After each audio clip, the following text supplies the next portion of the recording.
প্রিয় দর্শক, আসসালামু আলাইকুম। তালের সময় তালের বড়া বা তালের পিঠা খাবো না, তা কি কখনো হয়?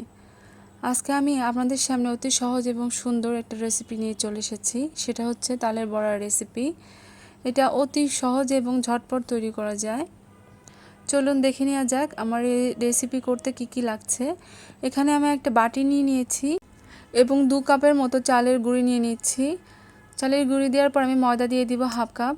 ময়দাটা দিলে অনেক সফট হয় পিঠাটা। এবং আমি 1 কাপের মতো খেজুরের গুড় দিচ্ছি। আপনারা খেজুরের গুড় দেওয়ার চেষ্টা করবেন, কারণ খেজুরের গুড় দিলে পিঠার টেস্ট অনেক বেড়ে যায়।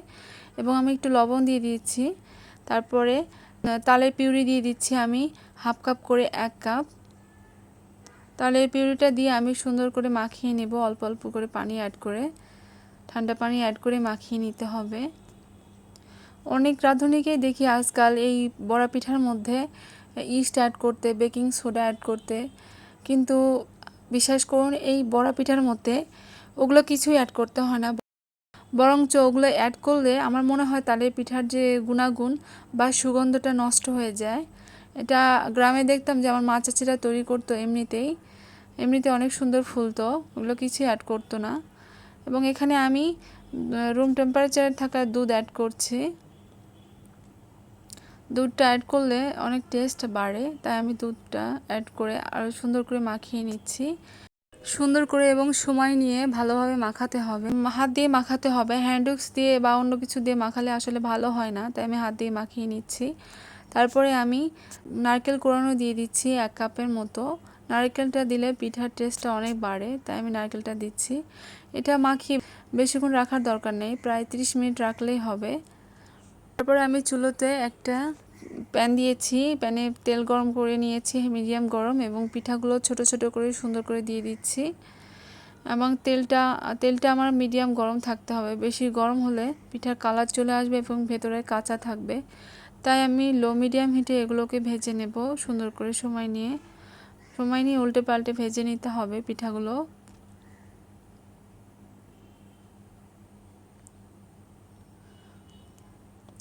দেখুন আমার পিঠাগুলো প্রায় কালার চলে এসেছে। তারপরে আমি তেল ঝরিয়ে সবগুলো পিঠা উঠিয়ে নিচ্ছি। পিঠা উঠিয়ে নেওয়ার পর আমার যে বাকি পিঠাগুলো আছে আমি সেগুলোও সুন্দর করে ভেজে নেব এই তেলেই। দেখুন আমি সবগুলো পিঠা দিয়ে দিচ্ছি। এই পিঠাগুলো এমনিতেই ফুলে যায়, ছোট ছোট করে দিলেও সুন্দর ফুলে যায় এবং অনেক সুন্দর সুঘ্রাণ বের হয় এইভাবে পিঠা বড়া ভাজলে। আপনি তালের অন্যান্য আইটেমের মধ্যে আমার এই আইটেমটা বেশি ভালো লাগে, কিন্তু সেক্ষেত্রে আপনাকে অবশ্যই ভালো তাল বাছাই করে নিতে হবে। বাজারে অনেক তালের জাত আছে, কিন্তু সব জাত ভালো হয় না। অনেক তাল আছে যে খেতে তিতা লাগে। আপনাদেরকে ভালো জাতের তাল নিতে হবে, তাহলে আপনার অরিজিনাল যে ভালো পিঠার টেস্টটা পাবেন। দেখুন আমার পিঠা তৈরি হয়ে গেছে, কত সুন্দর কালার হয়েছে এবং অনেক সফট হয়েছে। আমি ভেতরে ভেঙে দেখাচ্ছি, দেখুন কোনো রকম কাঁচা নেই। গরম হোক বা ঠান্ডা হোক, এই পিঠাটা কিন্তু অনেক মজা খেতে এবং ঝটপট কম সময়ের মধ্যে তৈরি করা যায়। বিকালের নাস্তায় তো অনেক পারফেক্ট একটা আইটেম, আপনারা এভাবে তৈরি করে দেখতে পারেন। এই পিঠার মতো সহজ রেসিপি আমার মনে হয় না যে আর আছে।